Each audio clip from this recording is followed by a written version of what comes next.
akan mula dengan kita mulakanlah. Saya akan buat sedikit pengumuman. Okey, selamat pagi doktor, tuan-tuan dan puan sekalian. Saya Eng Li Fong akan menjadi moderator bagi bilik GM Selari 3 ni lah. Jadi dalam seminar pendidikan peringkat kebangsaan Zon Sabah tahun 2022 pada pagi ini. Jadi sedikit pengumuman, mohon kepada semua doktor-doktor, tuan-tuan dan puan-puan serta para pembentang bersiap sedia di tempat masing-masing kerana sesi kita akan bermula sebentar lagi. Bagi memastikan sesi kita berjalan dengan lancar, mohon semua ahli sidang untuk mengambil perhatian terhadap perkara seperti yang berikut. Sila pastikan mikrofon anda dalam mod senyap atau mute sepanjang dalam pembentangan yang berlangsung. Semua soalan atau pertanyaan hanya dibenarkan dalam ruangan chat Google Meet ini sahaja. Jadi anda dikehendaki membuka kamera. Sila pastikan anda dalam keadaan bersedia dengan menjaga imej dan penampilan diri. Jika anda hendak membuka kamera, sila pastikan anda bersedialah, okey. Jadi setiap pembentangan ini kita akan mengambil masa 15 minit dan 4 minit untuk bersoal jawab. Soalan hanya dibenarkan sejurus selepas 10 minit anda membentang. Jadi sesi soal jawab akan ditamatkan awal sekiranya tiada soalan yang dikemukakanlah dalam chat. Okey. Semua pembentang dikehendaki mematuhi panduan pembentangan yang telah anda dapat. Anda diingatkan untuk bertanya soalan yang berkaitan dengan kajian yang dilakukan mengikut bahasa sapaan yang sopan. Baiklah, ahli sidang maya sekalian, sesi pembentangan kita akan dimulakan dengan menjemput Puan Muslihah binti Ismail dengan tajuk Kebat dalam Pengajaran dan Pembelajaran Bahasa Arab. Dipersilakan Puan Muslihah. Dipersilakan Urus Setia untuk terima kasih. Bismillahirrahmanirrahim. Assalamualaikum warahmatullahi wabarakatuh. Saya Muslihah binti Ismail dan Nik Zul Azhar bin Hassan, sahabat saya dari IPG Kampus Tun Abdul Razak, Kota Semarahan, Sarawak, akan membentangkan satu kertas kerja yang bertajuk Kebat dalam Pengajaran dan Pembelajaran Bahasa Arab dalam Seminar Pendidikan Peringkat Kebangsaan Zon Sabah tahun 2022. Di dalam pembentangan ini, saya akan mengupas tentang pengenalan, penyataan masalah, objektif kajian, metodologi, dapatan kajian dan juga kesimpulan.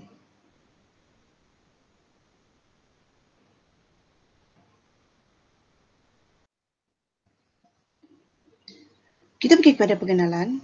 Pelaksanaan kebat dalam kurikulum di sekolah-sekolah Malaysia bermula dengan pengenalan kepada kemahiran berfikir KB yang diterapkan dalam KBSR dan KBSM. Ia diikuti dengan pelaksanaan kemahiran berfikir kritis dan kreatif sekitar tahun 1994, Muhammad Syabri dan Ahmad Yunus 2017. Penekanan kebat ini dapat diperhatikan dalam DSKP Bahasa Arab, iaitu kata kerja menunjukkan tahap kebat ini ditebalkan tulisannya agar guru lebih fokus dan mengambil tindakan yang lebih efektif untuk merealisasikan kebat ini dalam pengajaran dan pembelajaran.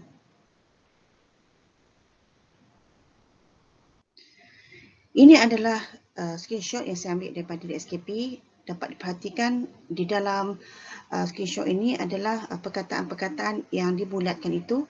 Dan ia adalah perkataan yang ditebalkan sebenarnya yang saya katakan tadi. Itu adalah kata kerja yang menunjukkan kebat yang terdapat dalam standard pembelajaran.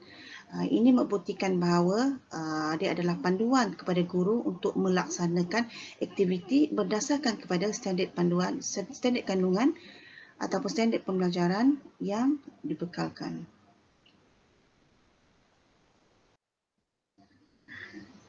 Berikut adalah elemen kebat dalam kurikulum. Yang ini terbitan daripada KPM bahagian pembangunan kurikulum. Di sini kita dapati bahawa kata kerja kebat dalam kurikulum itu dapat dikenal pasti dalam 4 elemen yang kita tahu, bermula daripada mengaplikasi, menganalisis, menilai dan juga mencipta.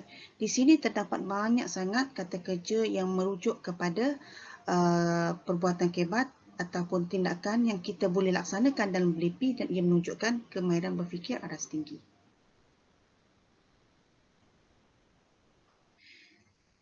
Ini adalah contoh kebat dalam tahap pemikiran menilai dan juga mencipta yang guru-guru boleh jadikan sebagai panduan untuk melaksanakan aktiviti dalam PDP di dalam kelas. Kita pergi kepada pernyataan masalah. Kebat ini kurang dipraktikkan kerana kurang pengetahuan terhadap kebat sehingga menyukarkan guru untuk mengaplikasikannya dalam proses PDP. Syrifah Nur, P. Nur Adibah, J. Muhammad Mazan, T. dan Alisa, A. 2012. Salah faham terhadap konsep ilmu pengetahuan kebat akan berlaku jika sekiranya pemahaman tentangnya tidak dikuasai. Talhah Ajman, Adore Ceknoh, 2016. Oleh itu, dalam penyampaian sesuatu pengajaran, khususnya pengajaran bahasa Arab, penggunaan kaedah yang sesuai dan menarik dilihat sangat penting. Abdul Razif et al. 2017. Kurikulum bahasa Arab di Malaysia disifatkan sebagai tegar dan statik serta tertumpu kepada pengajaran secara stereotype seperti pengajaran Nahu dan juga Balaghah. Saiful Bahrain, Nazri Atoh, Zarimah dan Muhammad Arifin 2017. Oleh itu, kita pergi melihat kepada objektif kajian. Yang pertama adalah menyorokan kefahaman guru tentang kemahiran berfikir aras tinggi dalam mata pelajaran bahasa Arab. Yang kedua, mengenal pasti strategi yang digunakan oleh guru-guru praktikum dalam pengajaran dan pembelajaran bahasa Arab. Dan ketiga adalah mengenal pasti aktiviti pengajaran dan pembelajaran bahasa Arab yang dilaksanakan oleh guru-guru praktikum untuk mencapai tahap PDP pemikiran aras tinggi. Seterusnya, kita lihat kepada metodologi kajian. Reka bentuk kajian saya adalah kualitatif dan ia adalah kaedah menggunakan kaedah temu bual sebagai instrumen utama bagi menjawab persoalan, dan triangulasi data itu juga dilakukan iaitu secara kaedah pematian dan analisis kandungan bagi mengumpulkan data yang berkaitan dengan amalan pelaksanaan kebat.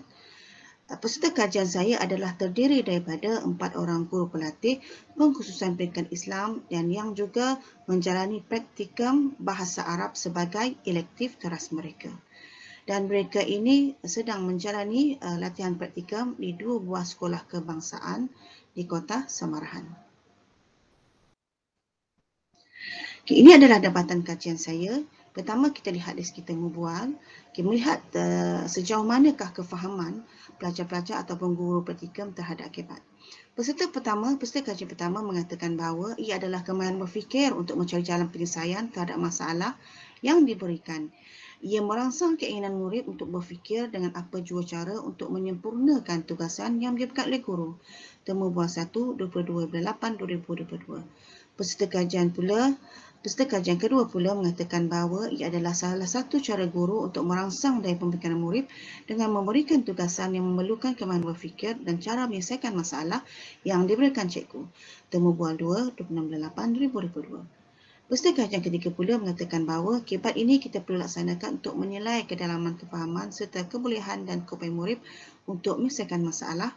Temu bual 3 dilaksanakan pada 12/9/2022. Dan yang keempat, peserta kajian keempat mengatakan bahawa murid-murid ini kita kena uji kefahaman dan pemahaman mereka terhadap objektif yang ditetapkan dengan melaksanakan aktiviti yang sesuai untuk menguji mereka. Ini adalah temu bual 4. Seterusnya, dapatan kerja ataupun triangulasi, kita tengok triangulasi data diambil daripada analisis dokumen. Kalau tengok term itu adalah yuratibu samania min asyara jumlah basitah, iaitu pelajar menyusun 8 daripada 10 ayat ringkas selepas melaksanakan aktiviti kuis menggunakan quizzes.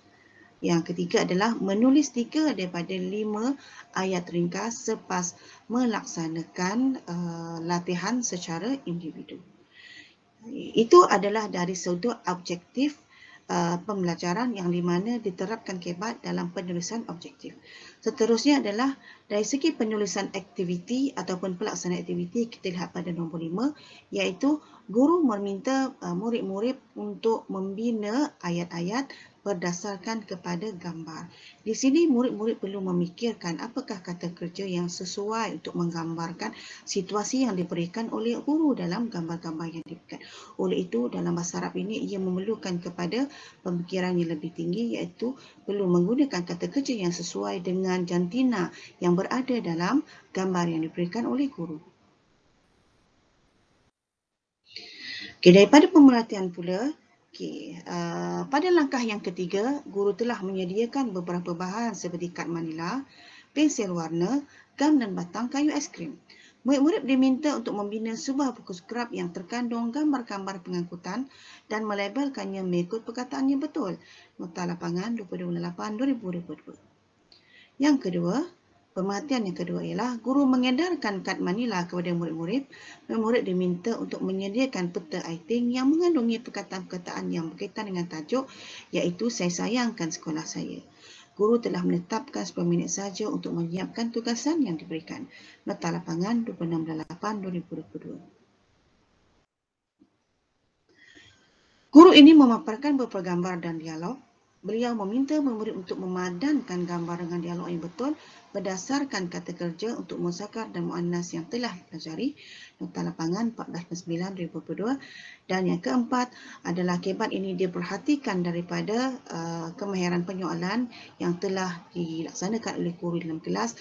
Salah satu daripadanya ialah apakah kesilapan yang terdapat dalam ayat berikut. Nota lapangan 15/9/2022. Okay, berdasarkan kepada soalan ini, dalam pembinaan ayat dalam bahasa Arab, ia adalah lebih kompleks kerana ia memerlukan kepada perbezaan di antara lelaki dan juga perempuan. Terdapat perbezaan penggunaan kata kerja di antara lelaki dan perempuan yang perlu dikenal pasti dalam ayat yang diberikan oleh guru. Oleh itu juga, murid-murid juga perlu mengenal pasti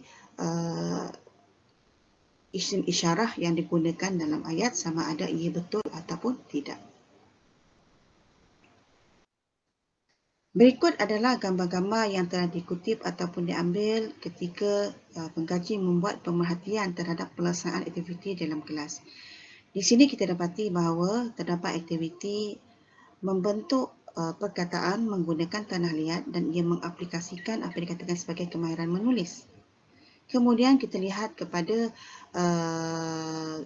permainan yang telah disediakan oleh guru walaupun dia menggunakan app tetapi isi kandungan dia masih lagi menjurus kepada apa yang terdapat dalam buku teks. Di sini murid diminta untuk mengisikan tempat kosong dengan jawapan yang sesuai dan pilihan jawapan itu disertakan di situ dan murid itu perlu memerhatikan dialog tersebut untuk siapa, adakah untuk murid lelaki ataupun murid perempuan. Dengan itu dia boleh mengenal pasti apakah jawapan yang sesuai dan tepat dengan soalan yang diberikan. Gambar ketiga pula menunjukkan permainan dan nombor. Di sini kebat boleh diperhatikan dengan cara apabila murid melontarkan dadu dan ia berhenti pada suatu tempat dan di situ terdapat tanda soalan, maka murid itu perlu mengambil soalan dan membaca soalan yang tertera pada kad yang telah diambil. Di sini dia menerapkan kemahiran membaca. Seterusnya, murid akan berfikir apakah dia jawapan yang tepat untuk menjawab kepada soalan yang tertera pada kad. Oleh itu, dia akan mengaplikasikan kebat dan seterusnya juga mengaplikasikan apa yang dikatakan sebagai kemahiran bertutur kerana ia menjawab secara lisan. Di sini juga kita dapati bahawa terdapat banyak aktiviti yang dilaksanakan secara berkumpulan. Ini bermaksud bahawa guru melaksanakan strategi pembelajaran secara kolaboratif. Pembentangan secara berkumpulan juga diadakan iaitu hasil perbincangan itu dibentangkan di hadapan rakan-rakan mereka. Di sini guru juga menerapkan apa yang dikatakan sebagai nilai berani mencuba dan juga yakin dengan diri sendiri. Kesimpulan, pelaksanaan kemahiran berfikir aras tinggi, kebat dalam kalangan guru pelatih adalah baik. Kebat sebenarnya perlu diadaptasi dalam proses pengajaran dan pembelajaran salian murid sejajar dengan keperluan pengajaran abad ke-21. Ia merupakan satu elemen penting untuk menilai kemampuan murid untuk menyelesaikan masalah dan tugasan yang diberikan. Seterusnya, ia adalah satu usaha yang jitu dan padu untuk meletakkan pendidikan negara kita setanding pendidikan bertaraf dunia. Walau bagaimanapun, ia agak sukar dilaksanakan kerana pelbagai cabaran dan dugaan yang perlu ditangani. Untuk itu, keperluan latihan dan kursus di kalangan guru-guru yang lebih sistematik perlu dilaksanakan dengan kerjasama daripada Institut Perguruan atau Institut Pengajian Tinggi Awam. Ia juga sukar dicapai kerana memerlukan kesediaan guru untuk melaksanakannya. Ini dibuktikan oleh dapatan Nur Hawa dan Ghazali 2018 yang menyatakan bahawa kesediaan guru dari segi pengetahuan, kemahiran dan amalan dalam melaksanakan kemahiran berfikir aras tinggi adalah pada tahap sederhana. Itu saja daripada saya. Wallahu alam. Assalamualaikum warahmatullahi wabarakatuh.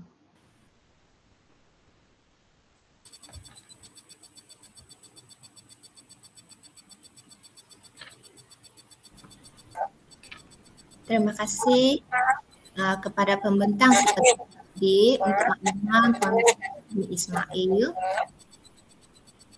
adalah dari IPJ Gustun Abdul Razak. Sekarang kita buka soalan kepada sesi jawab. Saya nampak dalam chat kita ada satu soalan yang dikemukakan oleh Dr. Kok Mun Siong. Beliau bertanya apa reka bentuk kualitatif yang digunakan. Terima kasih kepada doktor yang bertanya. Sebenarnya kalau anda lihat daripada kajian ini, dia ada satu kajian sangat ringkas. Kalau cikgu bertanya bentuk macam mana kualitatif tu hanyalah berdasarkan kepada sekata tadi kaedah kutip data tu hanya temu bual, orang kata maksis data dan juga pemerhatian. Jadi nak kata reka bentuk dia tu maksudnya dia bukan orang kata yang orang kata into depth lah, dia sangat basic. Dan kalau doktor tanya saya orang kata reka bentuk macam mana, suka saya jawab lah sebab masalah dia hanya sesuatu orang kata kajian yang sangat ringkas, hanya penelitian terhadap PDP untuk tahun 1 hingga tahun 3 saja. Jadi dia tidaklah orang kata terlalu depth lah seperti mana yang dibuat oleh kajian oleh para doktor yang sedang mengambil pada betul doktor falsafah. Okey, itu saja.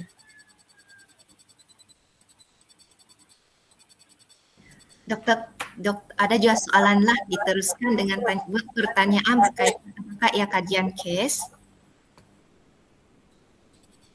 Dia ibarat kajian kes kerana dia hanya tertumpu pada hanya orang kata dia punya peserta kajian dia terhad, lepas tu dia hanya satu kes, maksudnya dia hanya orang kata berfokuskan kepada nak tengok setakat mana kebat itu digunakan dalam PDP. PDP bahasa Arab sahaja. Dia tidak orang kata global lah, dia hanya PDP bahasa Arab. Sebab kalau kita lihat pembelajaran bahasa ni, bahasa Melayu, saya tahu bahasa Inggeris dia lebih tinggi sebenarnya kebat dia. Berbanding dengan bahasa Arab dia agak rendah. Itu sebab orang kata kalau tengok aktiviti dia, mungkin doktor akan cakap kalau setakat orang kata membentuk huruf, kalau setakat menulis, itu kalau tengok kalau jika pemerhatian memang dia rendah, tapi sebenarnya dalam DSKP memang telah ditetapkan. Contoh tadi perkataan tasnif tu maksudnya mengkategori. Tahdid maksudnya menentukan. So maksudnya kalau baca kitabah pun ditentukan dalam juga menulis. Maksudnya menulis itu dalam kebat dalam bahasa Arab ni, PDP bahasa Arab ni pun dikira sebagai kebat. Sebab kalau murid itu boleh menulis, maksudnya itu pun dikira salah satu daripada aktiviti kebat. Maksudnya dia mengkategori dulu, lepas tu dah kategori, dia menulis semula apa yang telah dijari sebelum itu dalam kategori-kategori yang telah ditetapkan, yang telah dikenal pasti oleh murid tersebut lah. Okey doktor, ada soalan lagi ke? Baik, terima kasih atas jawapan Puan Muslihat tadi. Harap ia akan membantu untuk menjawab persoalan dari Dr. Kok lah. Baik, kita teruskan seminar pendidikan kebangsaan ini dengan menjemput yang kedua.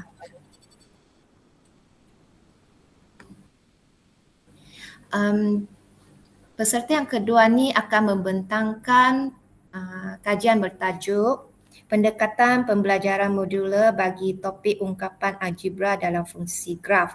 Dijemput Encik Zulkifli bin Muhammad. Dipersilakan.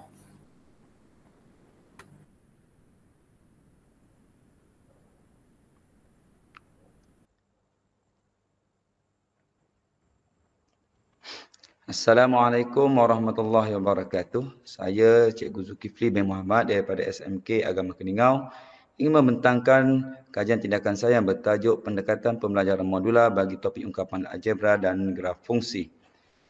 Dalam matematik, dalam topik matematik terdapat 5 bidang pembelajaran utama yang perlu dikuasai oleh murid, iaitu yang pertama nombor dan operasi, sukatan dan geometri, perkaitan dan algebra, statistik, kebarangkalian dan matematik diskrit. Bidang yang terlibat dalam kajian ini adalah bidang perkaitan dan algebra. Dalam bidang ini, pada tingkatan 1 terdapat satu standard pembelajaran, iaitu murid perlu menentukan nilai ungkapan algebra apabila nilai pemboleh ubah diberi dan membuat perkaitan dengan situasi yang sesuai. Pada tingkatan 2, murid perlu membina jadual nilai bagi fungsi linear dan bukan linear dan seterusnya melukis graf menggunakan skala yang diberi. Apabila diperhatikan dan dibuat perbincangan, terdapat perkaitan antara kedua-dua standard pembelajaran ini.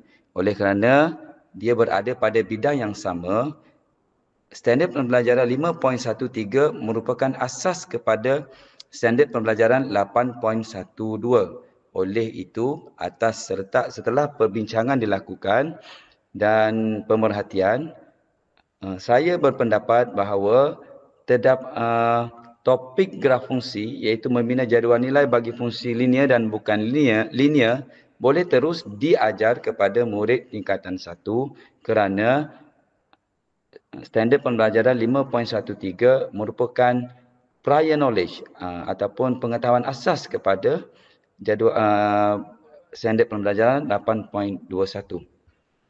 Okey. Oleh itu saya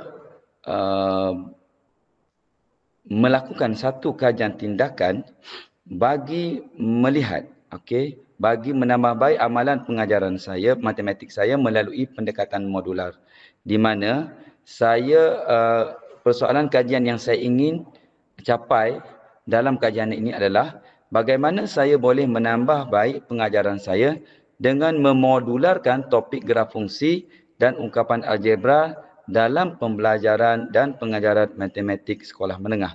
Kajian ini merupakan satu kajian berbentuk naratif dan deskriptif yang mana menggunakan model Chemist and McTaggart yang bermula daripada perancangan, tindakan, pemerhatian dan refleksi.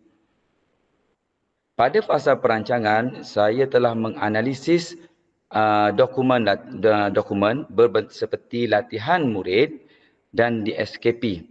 Kalau kita perhatikan, terdapat perhubungan antara di SKP tingkatan 1 dan tingkatan 2, iaitu melibatkan standard pembelajaran yang telah kita bincangkan sebelum ini. Dan sebelum ini juga pelajar telah belajar standard pembelajaran 3.51, iaitu menentukan punca kuasa 2 satu nombor tanpa menggunakan teknologi dan juga menentukan kuasa 3 satu nombor dengan menggunakan teknologi. Ini bermaksud pelajar sudah mengetahui mempunyai kemahiran nombor kuasa 2 dan nombor kuasa 3. Selain daripada itu, saya juga menganalisis pencapaian murid dalam penguasaan penentuan nilai bagi ungkapan algebra. Selepas itu, saya juga telah melakukan perbincangan profesional dengan beberapa orang guru matematik, 2 orang sebenarnya guru matematik pada tingkatan yang sama, untuk menilai sama ada boleh diteruskan atau tidak untuk standard pembelajaran tingkatan 2 ini. Dan selepas itu saya memilih bahan yang akan digunakan sepanjang kajian tindakan ini. Pada fasa tindakan, saya telah mengedarkan lembaran kerja yang pertama yang melibatkan formula algebra, iaitu yang melibatkan formula algebra yang hampir sama dengan penentuan nilai dalam graf fungsi. So, kalau kita perhatikan di sini, kita dapat perhatikan bagaimana buku International Mathematics itu disusun. Dan kita dapat perhatikan dia formula algebra sudah diperkenalkan pada awal pengenalan bagi ungkapan algebra. Dalam masa yang sama kita boleh perhatikan sebenarnya secara tidak langsung murid telah belajar formula algebra apabila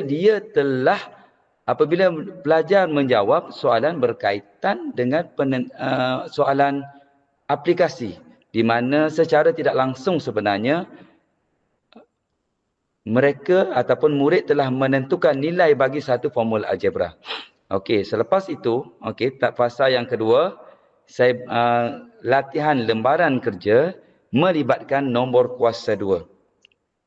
Okey, melibatkan kuasa 2. Di sana kita dapat perhatikan latihan yang hampir sama dengan latihan 1. Latihan 2 yang hampir sama dengan latihan 1, tetapi ada penambahan kuasa 2. Dan selepas itu, sepanjang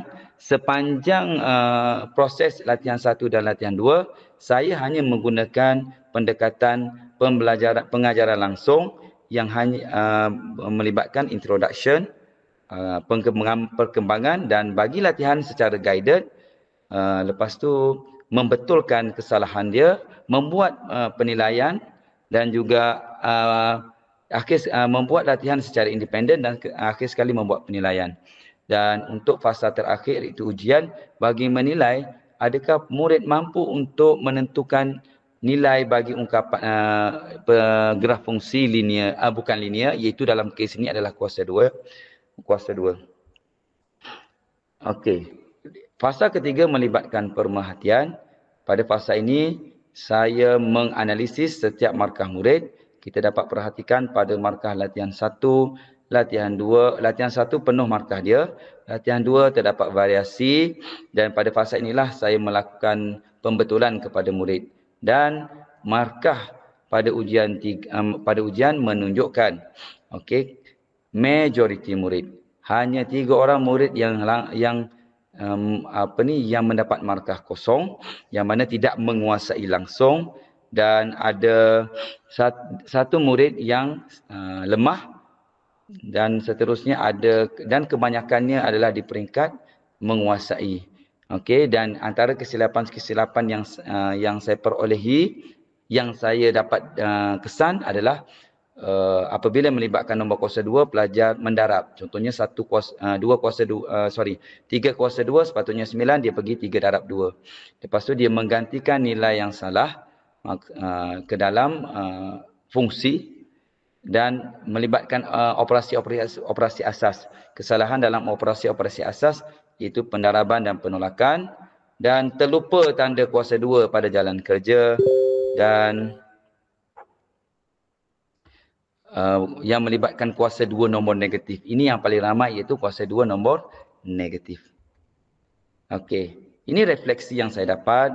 Secara kesimpulannya, sebahagian besar murid mampu untuk mengaplikasikan dan menentukan nilai ungkapan algebra kepada graf fungsi. Maksudnya, secara kesimpulannya saya boleh perhatikan yang topik tingkatan 2 tu sudah boleh diturunkan pada tingkatan 1 supaya gap masa tu tidak terlalu lama untuk pelajar ingat balik nanti pada tingkatan 2.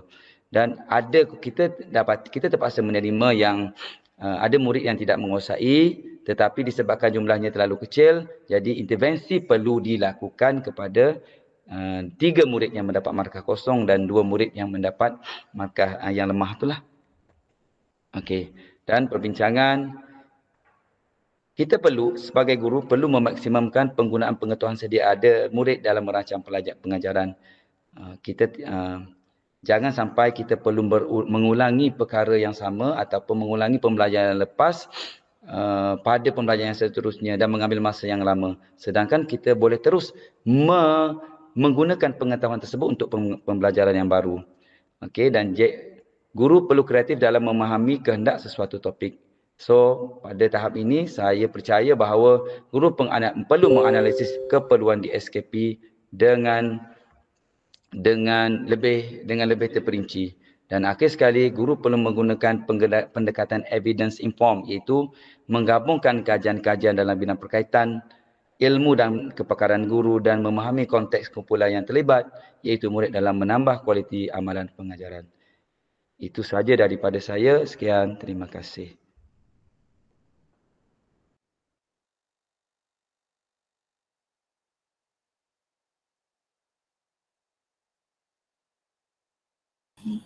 Terima kasih kepada Encik Zulkifli bin Muhammad dari SMK Agama Keningau Sabah. Sekarang kita buka kepada sesi soal jawab. Daripada ruangan chat, kita juga ada soalan dari Dr. Kok. Okey, Dr. Kok bertanyakan tentang apa metodologi kajian. Adakah ini kajian tindakan, kaedah naratif atau deskriptif? Betulkan dialah kalau dia ada silap lah.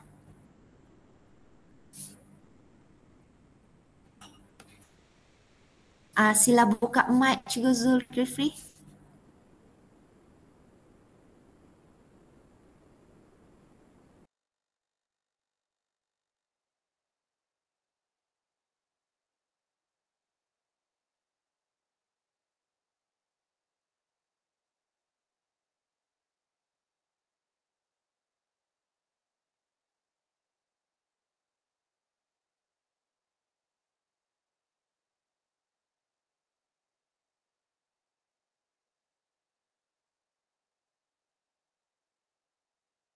Boleh, silakan Cikgu Zul.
Okey, baiklah Cikgu Zulkifli.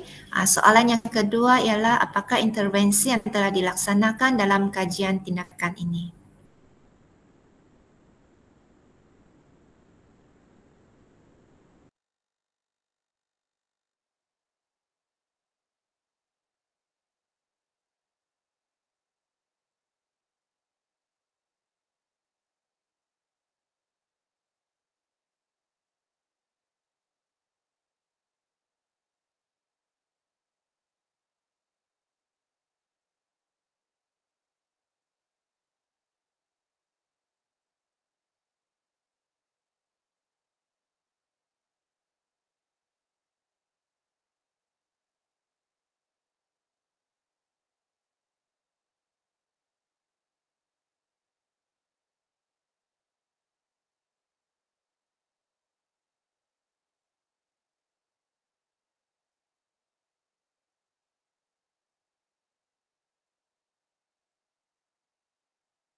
Alright, terima kasih Cikgu Zulkifli dengan panjang lebar untuk menaip, untuk menjawab soalan. Tahniah kerana telah membentang dan seterusnya kita teruskan seminar kebangsaan kita dengan menjemput peserta yang ketiga. Beliau akan membentangkan tajuk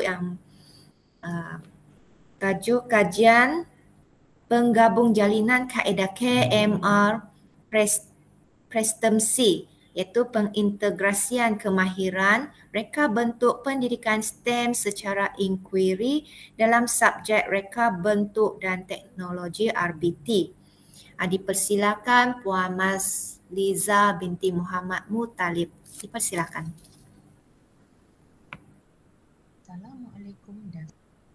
Assalamualaikum dan salam sejahtera. Penyelidikan pendidikan saya bertajuk Penggabungan Jalinan Kaedah KMR PSMC, Pengintegrasian Kemahiran Reka Bentuk Pendidikan STEM secara inquiry dalam subjek reka bentuk dan teknologi. Abstrak.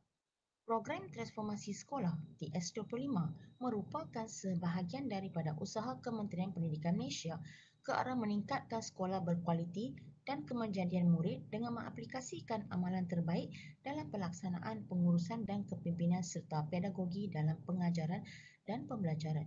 Hal ini selaras dengan hasrat yang terkandung dalam Pelan Pembangunan Pendidikan 2013 hingga 2025. Kemahiran berfikir searas tinggi kebat menjadi suatu landasan dalam pengajaran dan pembelajaran supaya daya imajinasi dan kreativiti murid dapat dijana dan diperkembangkan ke arah pembentukan jati diri yang seimbang di samping penerapan ilmu kajian masa depan. Hasil pemerhatian pihak sekolah mendapati murid-murid tidak berminat dengan kaedah latih tubi dan pembelajaran berpusatkan guru. Sebagai usaha ke arah merealisasikan usaha ini, maka tercetus idea menjalankan kajian tindakan ini.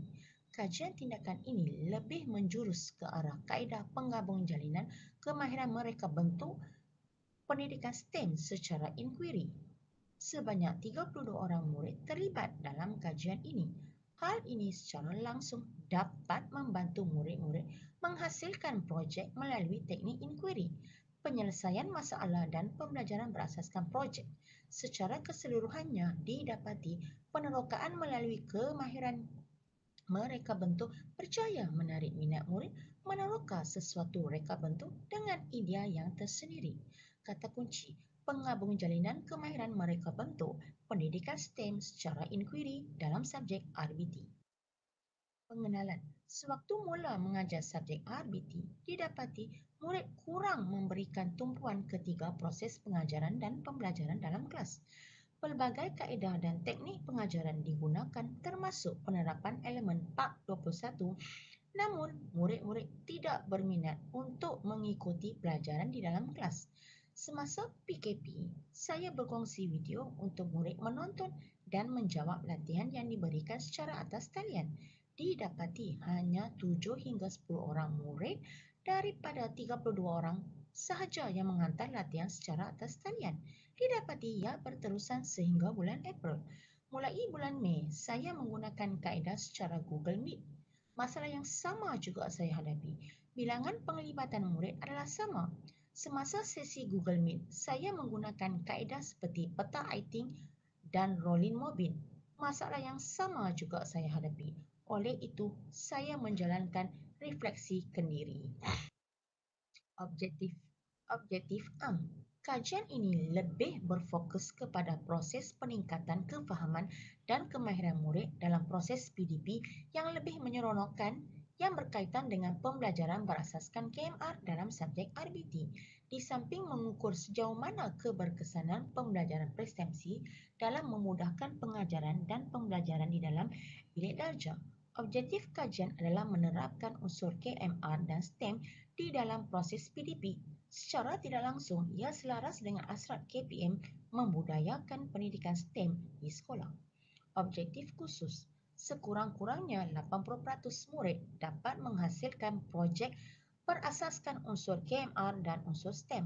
Selain itu, dapat meningkatkan sekurang-kurangnya 80% murid daripada hasil temubuan dan soal selidik yang dijalankan. Kumpulan sasaran seramai 32 orang murid terlibat dalam kajian ini. Metodologi, langkah pelaksanaan. Selepas murid menjalani pra-ujian, rawatan telah dijalankan dengan menggunakan kaedah prestemsi, iaitu murid diberikan arahan berkaitan cara menghasilkan projek bagi topik berkenaan. Objektifnya adalah untuk memudahkan murid menjana idea menghasilkan reka bentuk projek yang menarik. Selain itu, projek ini juga membolehkan murid sekurang-kurangnya mencapai tahap 5 dalam PBD. Projek ini merupakan satu projek prestemsi yang telah dirancang oleh guru bagi pelajar mencari sendiri maklumat berkaitan dengan perkembangan dari segi reka bentuk dan seterusnya menghasilkan projek KMR yang menarik. Murid juga mempersembahkan kefungsian KMR dengan penghasilan video dan risalah produk seperti yang terkandung dalam DSKP RBT. Hasil dapatan pemerhatian. Analisis pemerhatian. Berdasarkan pemerhatian sebelum kajian dijalankan, terdapat kumpulan sasaran didapati murid kurang memberikan kerjasama semasa menjawab soalan perbincangan kumpulan. Terdapat beberapa murid yang pasif dan mengharapkan rakan mereka untuk membentang hasil perbincangan kumpulan. Murid banyak bergantung dan bertanya soalan kepada guru mengenai tugasan yang diberikan. Kebanyakan dalam kalangan murid tidak yakin dengan jawapan yang diberikan semasa menjawab soalan latih tubi. Kebanyakan murid menjadikan buku teks sebagai sumber rujukan pertama bagi menjawab soalan latih tubi. Hasil latih tubi yang diberikan juga menggambarkan murid kurang menguasai kandungan pelajaran dan tidak dapat menjawab soalan dengan betul. Analisis pra-ujian. Jadual 1 menunjukkan hasil analisis pra-ujian. Hampir 28.2% murid mencapai tahap E, 50% mencapai tahap D, 15.6% murid mencapai tahap C, manakala tahap A dan B masing-masing menyumbang kepada 3.1%. 6.3. Analisis soal selidik. Analisis awal mendapati kebanyakan murid memilih jawapan tidak untuk ketiga-tiga bahagian ini. Murid menunjukkan respon yang negatif terhadap pembelajaran kaedah konvensional dan menyatakan bahawa ianya tidak banyak memberi ruang untuk murid mengembangkan potensi dan peluang mereka dalam pembelajaran. Pelaksanaan tindakan dan pemerhatian. Kajian ini telah dilaksanakan selama 5 minggu semasa proses pengajaran dan pembelajaran. Setiap murid diberikan projek dan murid menggunakan prestemsi dalam penghasilan projek secara individu berdasarkan permasalahan yang diberikan.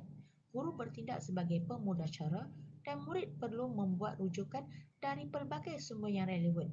Dalam kajian ini, murid telah menjalani pra-ujian dan pasca ujian bagi menguji kefahaman mereka mengenai pembelajaran berasaskan projek. Selepas pasca ujian, murid mengisi semula borang soal selidik untuk mendapatkan pandangan mereka tentang projek KMR. Tujuan borang soal selidik ini diedarkan kepada murid supaya mereka lebih bebas untuk memberi maklum balas mereka terhadap projek KMR yang mereka lakukan. Refleksi kajian. Jadual 2 menunjukkan pencapaian murid dalam pasca ujian. Terdapat peningkatan yang ketara. Kebolehan murid dalam menghasilkan projek ini dapat meningkatkan prestasi dan pemahaman murid berkaitan KMR dan mempersembahkan projek dengan menggunakan kemahiran teknologi seperti yang terkandung dalam DSKP RBT.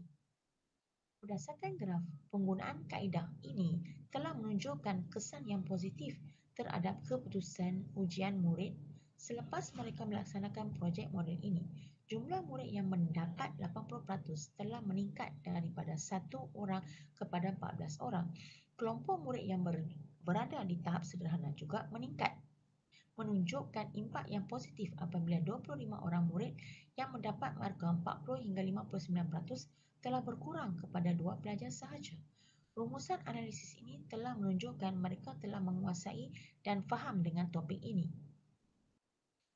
Jadual menggunakan keputusan respon sebelum KMR dan selepas KMR murid berdasarkan soal selidik yang dijalankan. Sebanyak 12 soalan item digunakan bagi soal selidik ini. Implikasi terhadap pendidikan 2013-2025. Berdasarkan pemerhatian, penggunaan projek KMR ini berjaya membantu murid meningkatkan penguasaan kandungan pelajaran di dalam subtopik mata pelajaran RBT di samping murid berkebolehan membentangkan kefungsian projek mereka melalui video yang menarik di samping dapat membina keyakinan diri murid. Kaedah KMR Prestemsi telah menukarkan kaedah pengajaran daripada berpusatkan guru kepada berpusatkan murid. Morrison, Rose, Kalman dan Kemp 2011. Kajian ini mendapati pelajar telah melakukan perbincangan secara kumpulan iaitu secara alam maya tanpa banyak bergantung dengan guru dan membuat rujukan dari pelbagai sumber yang mudah didapati. Kajian ini juga mendapati murid menunjukkan minat yang tinggi semasa menghasilkan projek. Kawalan kelas juga didapati baik kerana pelajar lebih menumpukan perhatian dalam menghasilkan dan menyelesaikan projek KMR. Hal ini menunjukkan projek KMR ini dapat memupuk minat belajar yang tinggi dalam kalangan murid itu sendiri. Semasa pembentangan dalam video pula, pelajar lebih berkeyakinan dan boleh berbicara secara spontan berkaitan kefungsian produk yang mereka hasilkan dan ia selaras dengan 6 aspirasi murid yang terkandung dalam PPPM 2013 hingga 2025. Rumusan. Kajian ini mendapati murid telah memberikan respon yang positif terhadap penggunaan projek KMR semasa proses pembelajaran di dalam kelas. Analisis mendapati kebanyakan pelajar telah memilih jawapan ya. Ia mencerminkan mereka cukup selesa dan suka terhadap pelaksanaan projek KMR ini. Hasil dapatan kajian menunjukkan bahawa penggunaan kaedah pembelajaran berasaskan KMR Prestemsi ini telah membantu menarik perhatian murid dan menggalakkan mereka untuk melibatkan diri dalam aktiviti KMR ini. Projek ini juga banyak membantu pelajar meningkatkan keyakinan diri semasa pembentangan serta dapat meningkatkan kefahaman mereka terhadap topik yang dipelajari.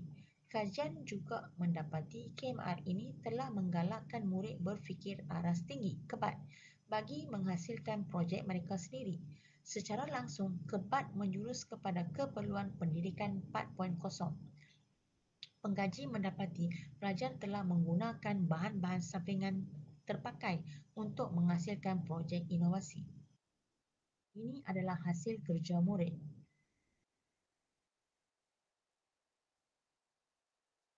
Sekian, terima kasih.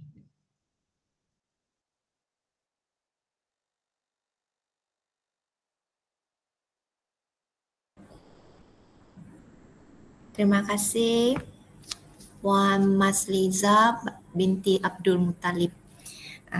Cikgu Mazliza dari Sekolah Kebangsaan Sri Indah Pulau Pinang. Dan sekarang kita buka kepada sesi soal jawab.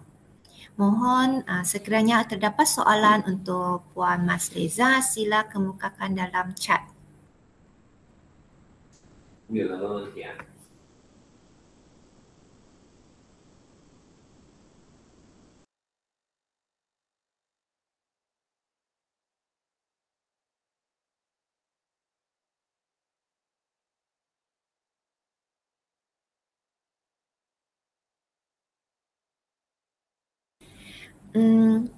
Baik, kita ada satu soalan dalam chat. Soalan yang berbentuk apakah model kajian tindakan yang digunakan dalam kajian ini? Cikgu Aisyah nak jawab dalam chat. Bolehlah, dipersilakan.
Okey.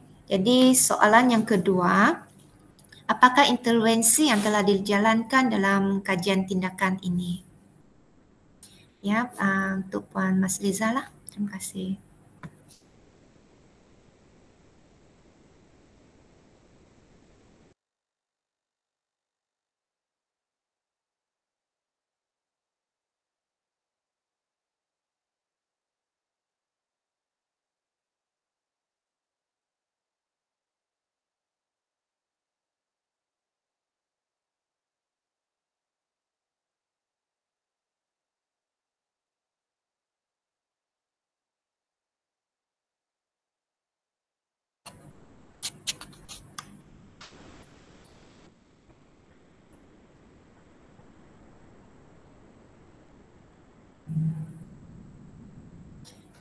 Baik, kita masih ada sedikit masa. Jika ada soalan, boleh kemukakan lagi lah.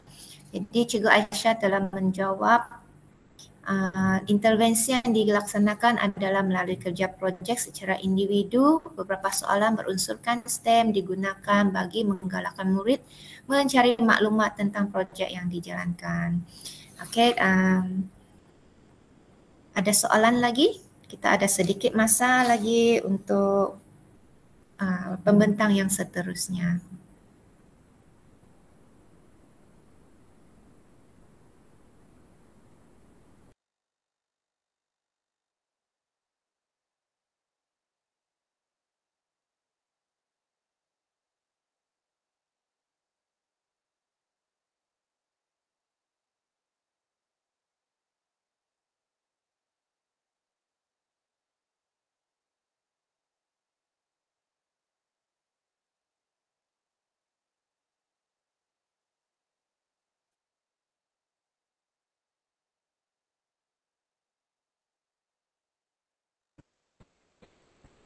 Baik, Cikgu Masliha masih menjawab, iaitu melalui soalan yang disediakan, murid akan mencari maklumat bagi mendapatkan idea bagi menyiapkan projek mereka. Baik, terima kasih atas jawapan Cikgu Masliza tadi. Seterusnya kita sambung sesi pembentangan kita untuk pembentang yang keempat. Baik, pembentang yang keempat ini adalah Encik Azlin Jalasi Ramdan Ali. Dua orang kan ini atau satu orang?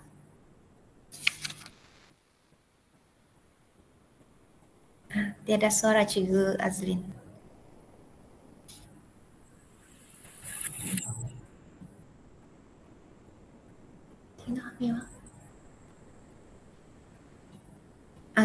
Saya tidak dengar suara Cikgu Tuan Encik Azlin. Actually mic sudah buka, cuma tak keluar suara tu dari tempat saya.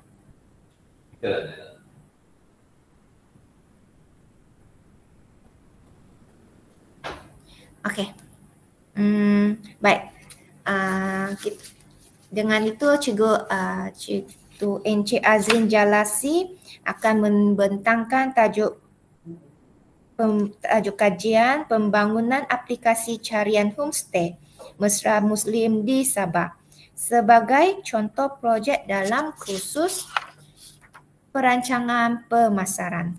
Dipersilakan. Assalamualaikum dan salam sejahtera tuan-tuan dan puan-puan sekalian. Saya Azlin Jalasi dan Encik Ramdan Ali akan membentangkan hasil penyelidikan dan juga projek inovasi kajian kami yang bertajuk Pembangunan Aplikasi Carian Homestay Mesra Muslim di Sabah. Projek inovasi ini merupakan contoh yang digunakan di dalam pengajaran kursus rancangan pemasaran di Politeknik Kota Kinabalu. Matlamat utama pembangunan projek ini adalah untuk menjadi contoh kepada pelajar untuk membangunkan projek inovasi yang berimpak tinggi di masa hadapan.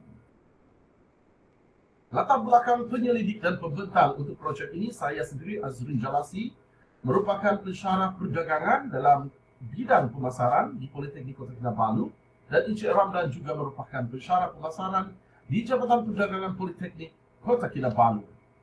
Sebagai pengenalan, penemuan inovasi adalah untuk menangani masalah bagi meningkatkan sistem pendidikan di negara ini.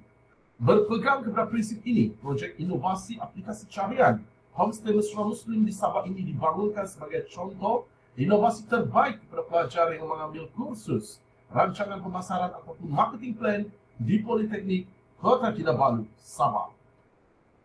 Pernyataan masalah yang telah diusulkan oleh penyelidik di dalam kajian dan juga projek inovasi ini adalah pada masa kini belum ada garis panduan syariah untuk operasi homestay di Malaysia termasuk negeri Sabah. Akibatnya, homestay tanpa peraturan syariah menyebabkan wujudnya keraguan dan kesulitan kepada pengunjung Muslim. Ia juga menimbulkan rasa was-was dalam fikiran pengunjung Muslim apabila mereka berhasrat untuk mengunjungi homestay di Sabah. Lebih-lebih lagi jika pemilik homestay tersebut adalah bukan dari kalangan orang Islam. Oleh itu, penyelidik telah membangunkan aplikasi pencarian homestay Mesra Muslim ini sebagai penyelesaian kepada masalah yang berlaku. Berikut adalah dua objektif pembangunan inovasi ini. Pertama, untuk memudahkan pengunjung Muslim mencari homestay Mesra Muslim semasa mereka bercuti di Sabah. Dan yang kedua, untuk mengurangkan keraguan pengunjung Muslim terhadap homestay yang mereka tempah ketika bercuti di Sabah. Deskripsi inovasi yang telah dibangunkan melalui kajian yang telah dibuat sebelum ini. Nama aplikasi ini adalah Must App ataupun Muslim State Tracer App. Ia boleh dibuat turun daripada Google Store. Fungsi utama aplikasi ini adalah untuk memberikan maklumat berkenaan senarai homestay Mesra Muslim yang ada di Sabah. Kesemua homestay yang didaftarkan di dalam aplikasi ini adalah mematuhi syariah seperti yang telah dicadangkan oleh penyelidik bernama Hasan dan juga rakan-rakan pada tahun 2016. Secara umumnya, aplikasi ini mempunyai 7 halaman utama dan berikut adalah halaman tersebut.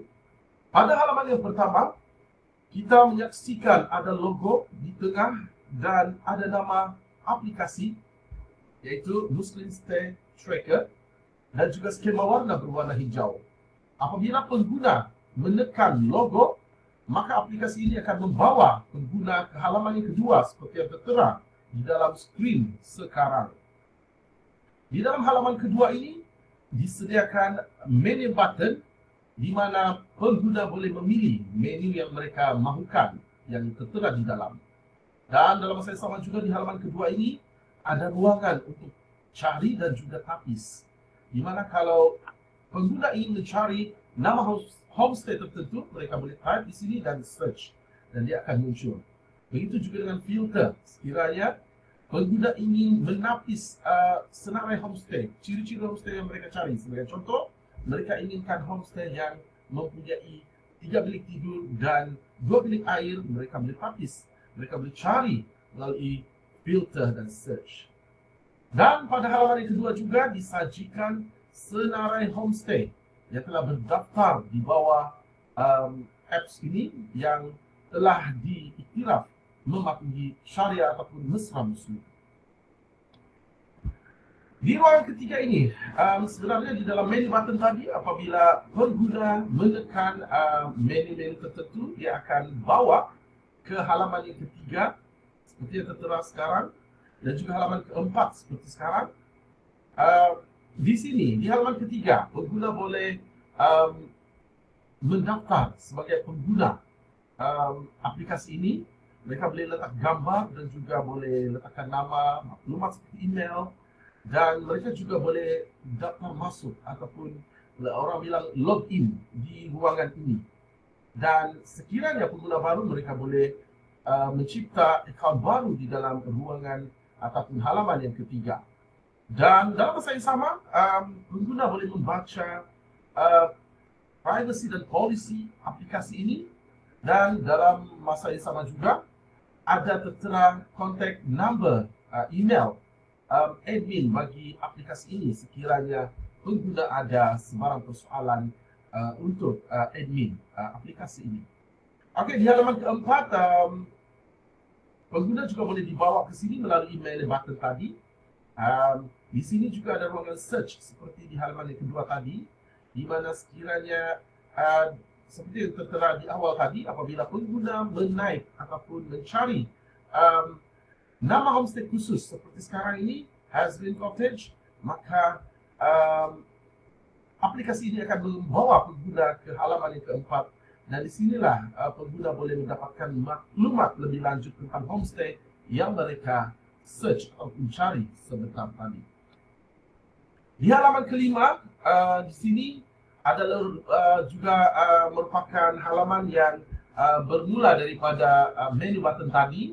Di sini pengguna boleh daftar masuk, dan juga sekiranya mereka lupa kata laluan, mereka juga boleh secure ataupun mereka boleh mendapatkan semula password dengan menekan ruangan anda terlupa password. Di sini juga disediakan ruangan untuk mencipta akaun baru. Kita ada ruangan filter atau tapis apabila pengguna menaik maklumat-maklumat tertentu sebagai tapisan untuk mencari maklumat tertentu, maka dia akan tertera seperti ini. Sebagai contoh, mencari rumah 3 bilik, 2 bilik air, 1 bilik, 2 bilik, dan sebagainya.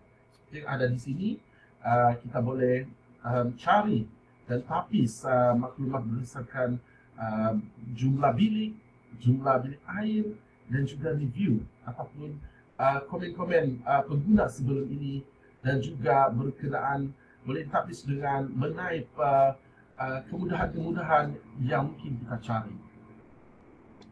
Di ruangan ataupun halaman yang ke-7 seperti yang sedang tertera sekarang, ini merupakan halaman di mana di awal tadi sekiranya kita mencari, kita search homestay tertentu, dia akan bawa kita kepada homestay yang kita cari tadi, dan bila kita klik maklumat lanjut akan muncul seperti ini. Dan di sinilah biasanya customer akan membuat penilaian tentang homestay yang mereka cari. Adakah memenuhi cita rasa mereka, memenuhi apa jangkaan yang mereka bina sebelum itu ataupun tidak. Dan sebagai kesimpulan, secara keseluruhannya, pelancong Muslim adalah golongan yang mendapat faedah daripada pembangunan aplikasi ini. Aplikasi ini bukan sahaja memudahkan pengunjung Muslim untuk mencari homestay patuh syariat, tapi juga mengurangkan keraguan mereka tentang isu halal di dalam memilih homestay. Aplikasi ini juga punya potensi yang tinggi untuk dikomersialkan pada masa hadapan. Oleh itu, diharap pembangunan projek inovasi ini boleh membantu untuk meningkatkan pengajaran dan pembelajaran di dalam kursus rancangan pemasaran yang ditawarkan di Politeknik Kota Kinabalu. Itu saja, terima kasih. Assalamualaikum dan salam sejahtera.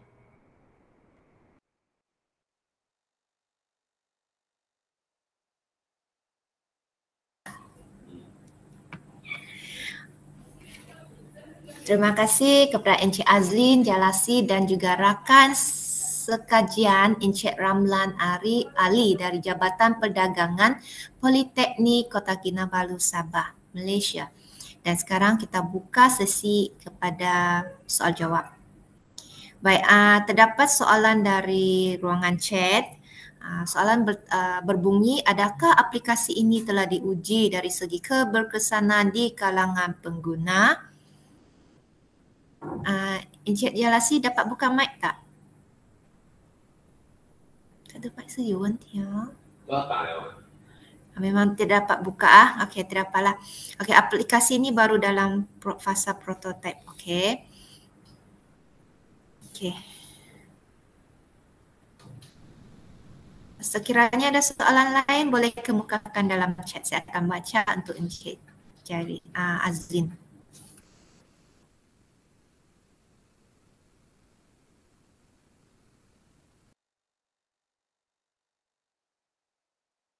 Okay, saya bacakan soalan yang kedua. Apakah model yang digunakan dalam pembangunan aplikasi ini?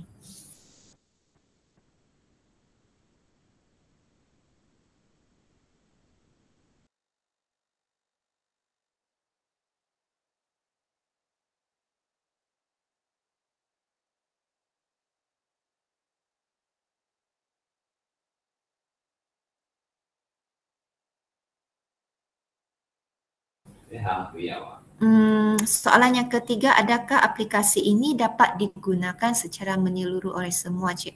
Encik Azrin jawab boleh Puan. Okey, soalan Dr. Kok, apakah model yang digunakan dalam pembangunan aplikasi ini?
Okey, terima kasih. Soalan seterusnya adalah aplikasi ini sudah mohon hak cipta. Encik Azrin jawab belum. Ini idea baru. Okey, sebenarnya kita masih awal ni, belum lagi untuk masa seterusnya. Ada lagi tak soalan? Ada juga. Okey, cadangan dari Dr.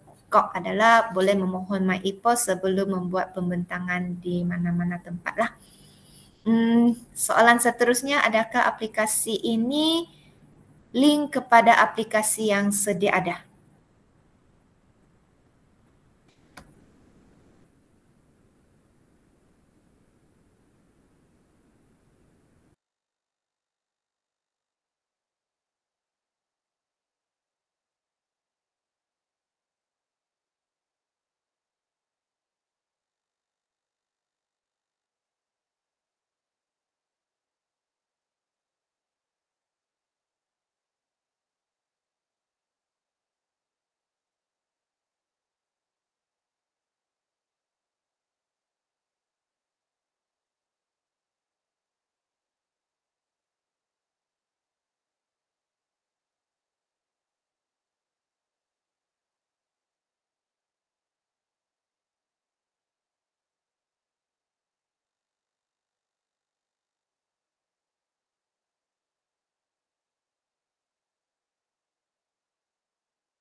Baik, hebat sesi ni ya, Cikgu Encik Azrin. Banyak soalan. Okey, satu kajian yang mungkin sangat seronok lah, semua orang nak tahu. Baik, terima kasih juga kepada pembentang dan juga yang bertanya soalan. Kita teruskan seminar pendidikan peringkat kebangsaan ini dan menjemput peserta yang kelima.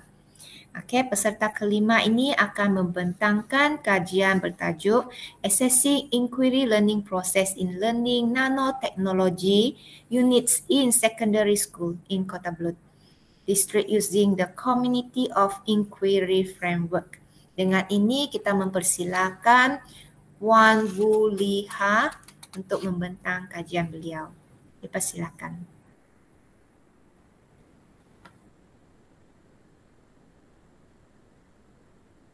Hello, good morning. I am Wu Liha. I am a postgraduate of University Malaysia Sabah. Will be presenting my research paper titled Assessing Inquiry Learning Process in Learning Nanotechnology Units in Secondary School in Kota Belud District using the Community of Inquiry Framework. So these are the major sections of the presentation.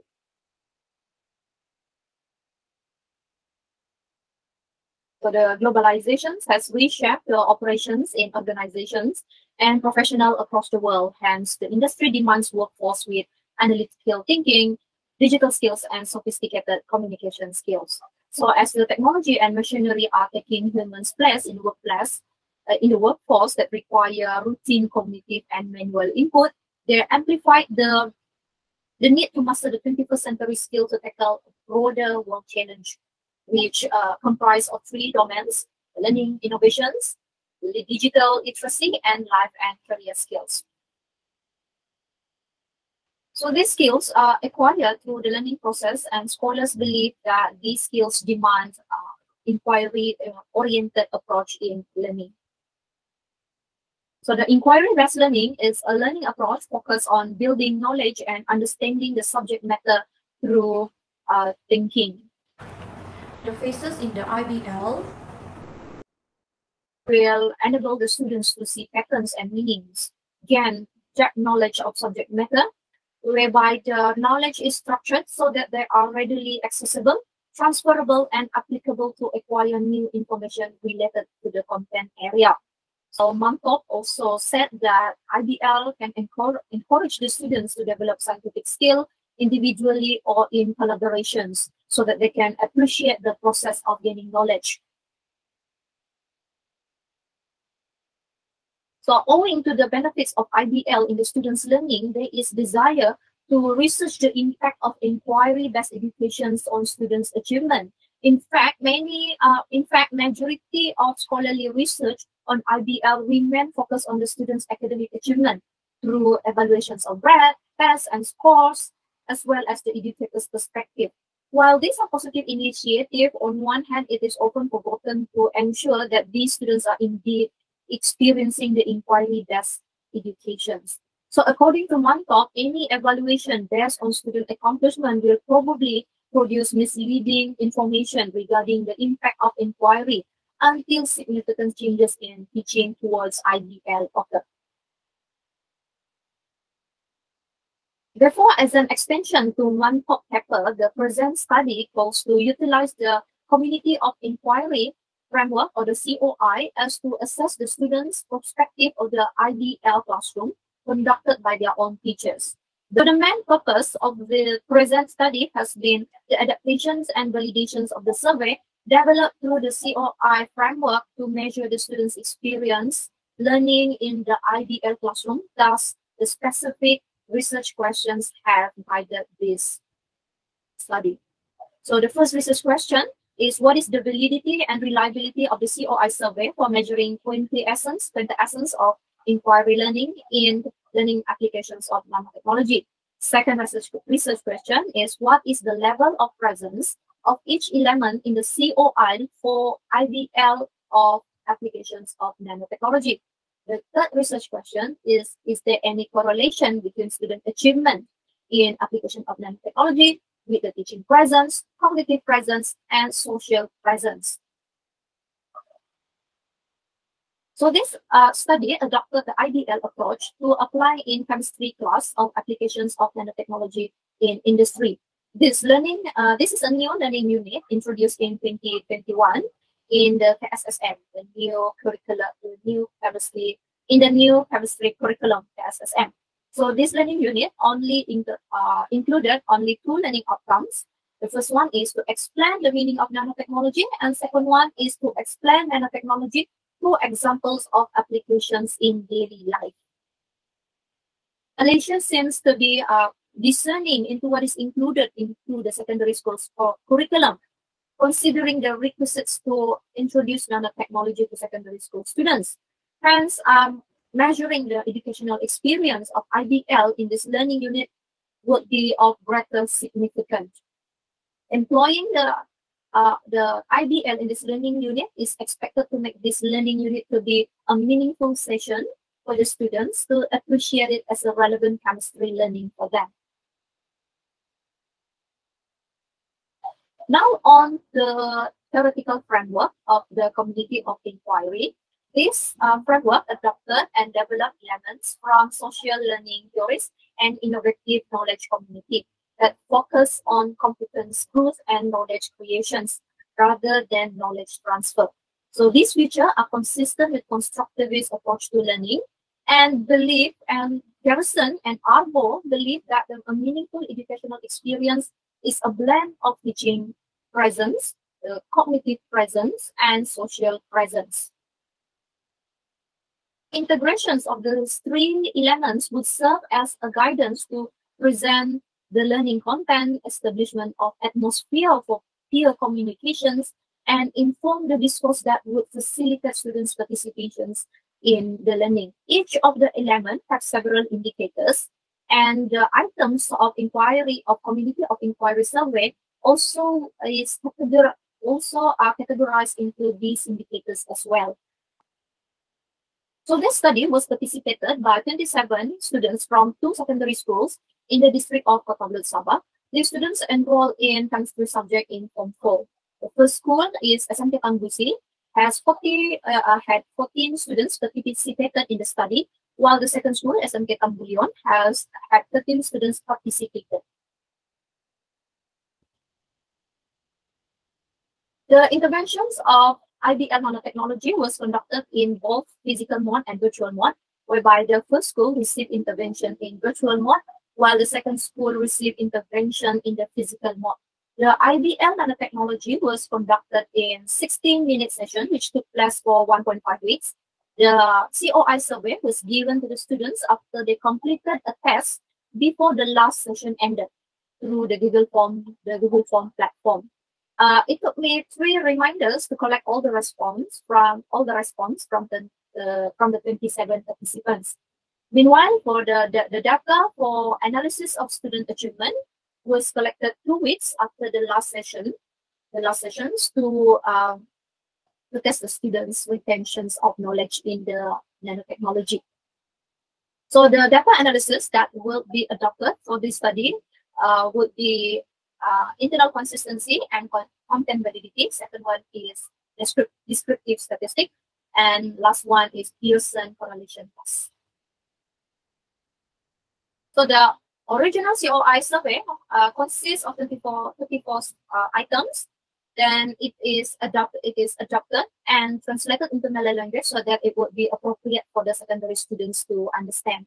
So through the back translation methods, and then the survey was validated by 5 expert panels to determine the CBI. So let me show you the items for the questionnaire.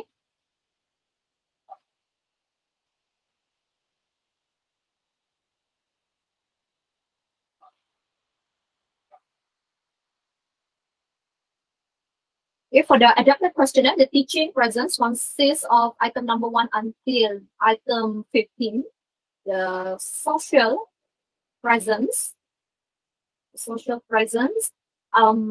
consists of item 16 until item 24, and the cognitive presence consisted of item 25 until item 37.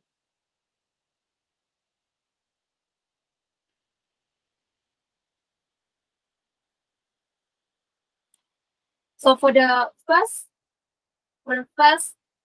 research questions, what is the validity and reliability of COI survey measuring the 20 essence of inquiry learning in learning nanotechnology will be analyzed with internal consistency and content validity. The second research question will be analyzed with descriptive statistic, and then the third research question will be analyzed with Pearson correlation table. So the results for the internal consistency, all of the elements of the COI has achieved a high internal consistency, which is for the teaching presence with alpha Cronbach 0.94, the cognitive presence with alpha Cronbach 0.91, the social presence with alpha Cronbach 0.95. For the content validity, the average of proportion relevance score across all experts is 0.91, which is a satisfactory level for content validity. So the findings resulted from the descriptive statistic demonstrated that the mean score of teaching presence is 3.70, which is the highest. The mean score for 3.66, the mean score of 3.66 for cognitive presence, while the mean score 3.44 for the social presence. For the Pearson correlation test, it was revealed that only teaching presence show significant positive moderate correlation with student achievement in the nanotechnology test, while cognitive presence has positive but weak correlation with students' achievement, though not significant. For the social presence have very weak correlation with students' achievement, yet not significant. So the satisfactory level of content validity and high internal consistency demonstrated that the data from the COI questionnaire is valid and reliable to be used to assess the students' experience in IBL and provide valid interpretation for the data collected. Meanwhile, the teaching presence with the highest mean score demonstrated that the teacher played role as proactive facilitator and encourage students to be active learners, to be problem solvers, and the guide for them towards their solutions during the IBL nanotechnology. For the positive correlation between the student achievement and teaching presence in the IBL nanotechnology lesson has facilitated the students to achieve learning outcomes while also respecting the students' need. So the indicators in cognitive presence are while the indicators in the cognitive presence are the essence in the knowledge making process, but also influenced by the teaching presence, which can explain the cognitive presence in the IBL nanotechnology recorded the second highest mean score.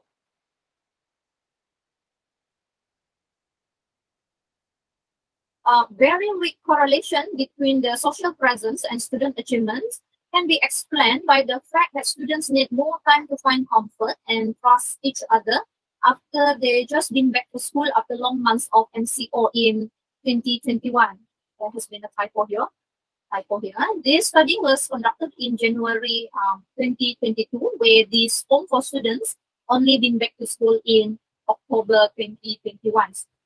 Besides, the social presence indicators like effective expressions, group cohesion, and open communication does not deal with student learning outcomes, but rather the students' experience with projecting themselves socially and emotionally with their classmates. So as we conclude, the study supports the consensus that teaching presence is the key determinant of the cognitive presence and social presence, and the most important element to ensure that the learning process able to facilitate the students' knowledge making. The assessment of learning through the COI framework will also give detailed insights for the teachers to improve the implementations of IBL to give a meaningful and balanced educational experience for the students. With a consistent effort from educators to improve their pedagogy towards inquiry-based learning and regard the students' experience when learning it can promote the students to acquire all the 21st century skills, which is the crucial skills to grasp the globalizations ahead of them. That is all from me. Thank you.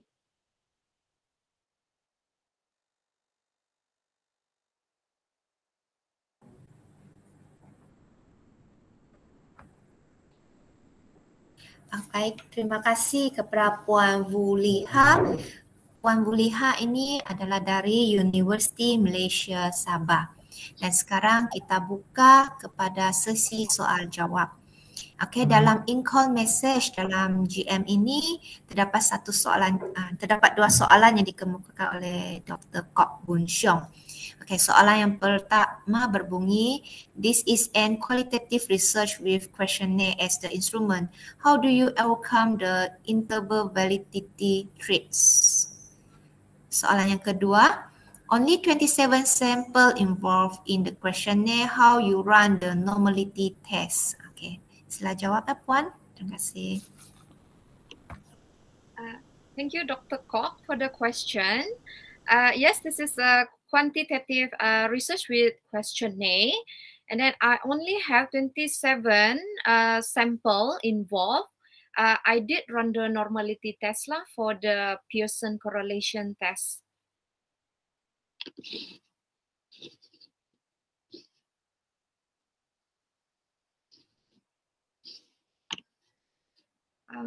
should I show you the data or?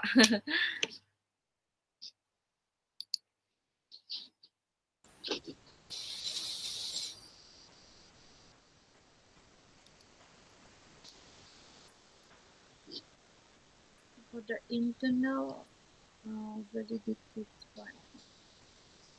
Hi, Madam Wu. Yes. Congratulations for the research. Yeah. Why you only select 27? Because you only have a questionnaire as your instrument, right? Yes. So it's supposed to have a minimum 30 samples. Yeah. But you have run the normality test, right? Yes, I did. So let's say let's say if the test is not normal, then you should go for non-parametric test, which is supposed to be the chi-square correlation test. And then the second thing is you run the research for 15 weeks, right? If I'm not mistaken. 1.5 weeks only. 1.5 weeks. Okay. Yeah. So how are you going to overcome the internal validity threat, which is the history of the, you call it sample or respondent? Respondent. Respondent. So how are you going to overcome the history threat in the internal validity? Because after some time, maybe the respondent have some contact with, so will affect your research result. So how are you going to overcome all these factors which may impact or affect your result? Okay. This student, I try to answer. Yeah, I will try to explain.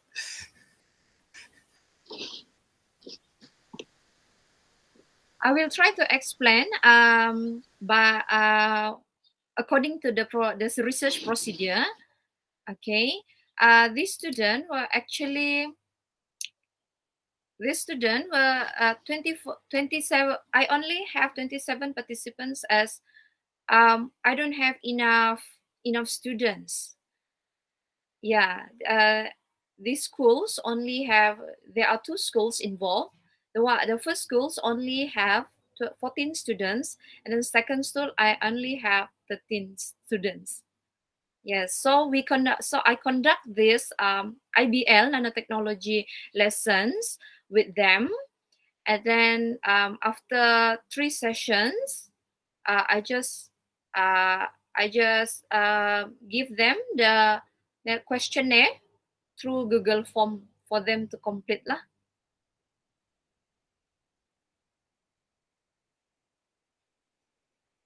So these students during the these students actually were not taught by me. This IBL lesson, they were taught by their own teacher.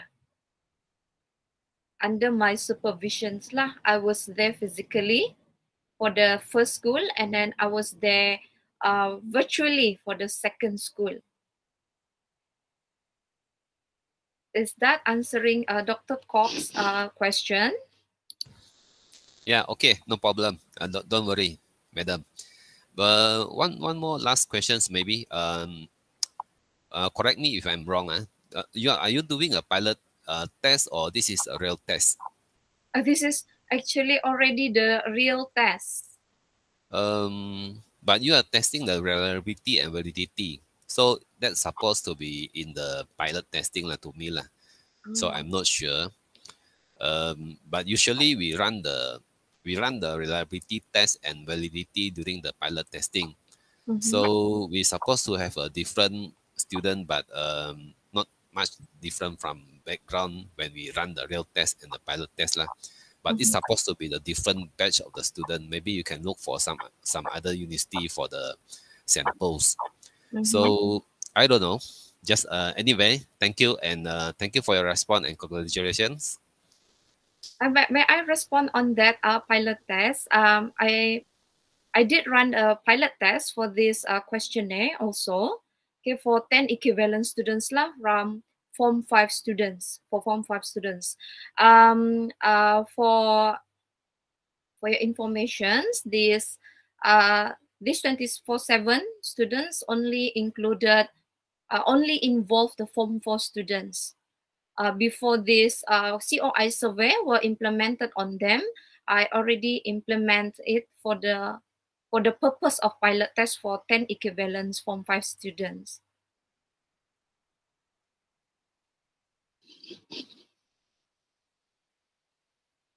Though maybe the number of respondents may still not enough lah.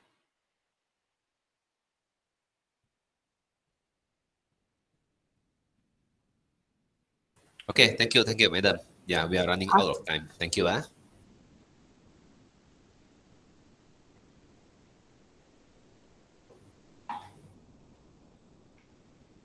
Alright, there is the suggestion by Encik Azrin Jalasi. Qualitative method may be the best if the numbers of respondents is small lah. Okay, so thank you and congratulations to Madam Buliha from UMS.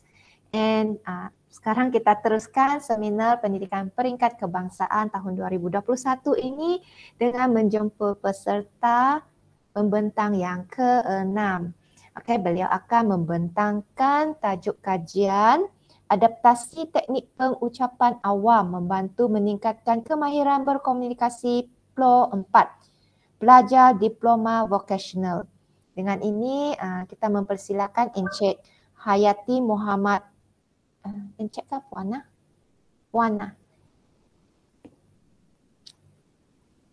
Puan Hayati kan? Okay, Puan Hayati Muhammad Abdul Ghani untuk membentangkan tajuk beliau. Terima kasih.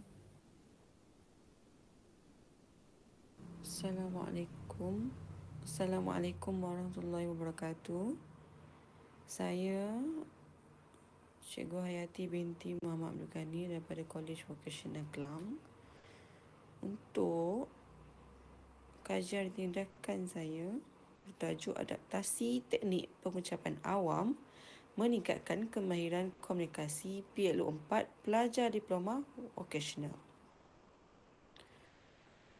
Semasa proses pengajaran dan pembelajaran subjek teknik teknologi, penunjukan dan penyambungan udara, saya menghadapi masalah untuk meningkatkan kemahiran murid apabila berkaitan dengan pendawaian sistem elektrik. Mereka tidak dapat menyampai penerangan mengenai lita kawalan yang telah dibuat. Mereka juga menghadapi masalah untuk menyusun ayat yang sesuai berdasarkan kepada amali yang telah dibuat semasa pembentangan. Antara masalah yang dapat dilihat adalah apabila diberi latihan pendawaian, pelajar tidak dapat menerangkan dengan baik berkenaan lita yang dibuat. Tambahan itu, pelajar juga tidak dapat menerangkan dengan baik latihan amali yang telah dibuat kepada rakan-rakan.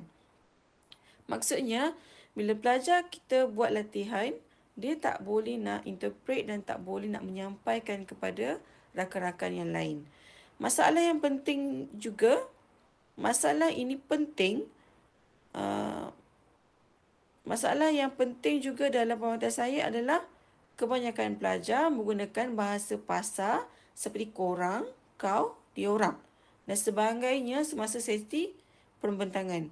Sebagai seorang guru, saya selalu menegur dan berpesan supaya berkomunikasi perlu dalam bahasa baku. Perkara-perkara berbahasa adalah menunjukkan adab kepada seseorang. Oleh sebab itu, mengapakah saya perlu menyelesaikan masalah ini?